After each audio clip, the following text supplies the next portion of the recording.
Bonjour, je m'appelle Florent, je suis Product Manager chez iBright depuis 4 ans. Les missions d'un Product Manager sont assez vastes puisqu'elles vont de la vision du produit à la roadmap en passant par l'ajout de nouvelles fonctionnalités. Ce qui est cool, c'est que ce n'est pas un métier monotone. Un jour, on va mener des interviews auprès de clients pour identifier leurs besoins. Un autre jour, on va faire une campagne marketing pour leur annoncer une nouvelle fonctionnalité. Et au quotidien, on va coordonner les équipes techniques pour livrer des nouvelles fonctionnalités. Le plus gros challenge pour un Product Manager d'un produit SaaS, c'est d'être capable de centraliser toutes les demandes des clients et de les livrer d'une façon la plus scalable et la plus flexible pour qu'elles correspondent à tous les clients. Quand je suis arrivé chez iBright il y a 5 ans, on était une équipe de 5 personnes et on travaillait dans un appart. Depuis, l'entreprise n'a pas cessé de grandir.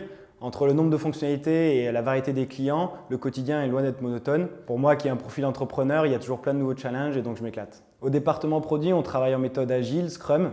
Alors on a un rythme de sprint assez particulier puisqu'il est de 7 jours. Et entre 2 sprints, on dédie 3 jours qu'on appelle Buffer Days. Et c'est l'occasion de travailler sur des POC, de la veille techno, faire du mentorat. Donc l'avantage, c'est qu'on n'est pas en train d'enchaîner 25 sprints dans l'année, qu'on a le temps de souffler. Et donc du coup, si on fait le parallèle avec la course à pied, on fait plutôt des fractionnés et pas vraiment des sprints. Aujourd'hui, on recherche des développeurs et des développeuses, et des product owners qui sont ambitieux et qui ont envie d'apprendre ou bien d'apporter de nouvelles pratiques dans l'équipe. On a pas mal de sujets cool qui sont en cours et à venir. Donc, par exemple, on travaille en ce moment sur un menu de donation qui permettra de gérer des millions d'euros de transactions en ligne. Ce qui est assez incroyable, c'est de voir qu'aujourd'hui, 90% du code qui est produit part en production. Le reste, c'est soit des POC, soit des specs qui ne sont pas super bien faites. Oups.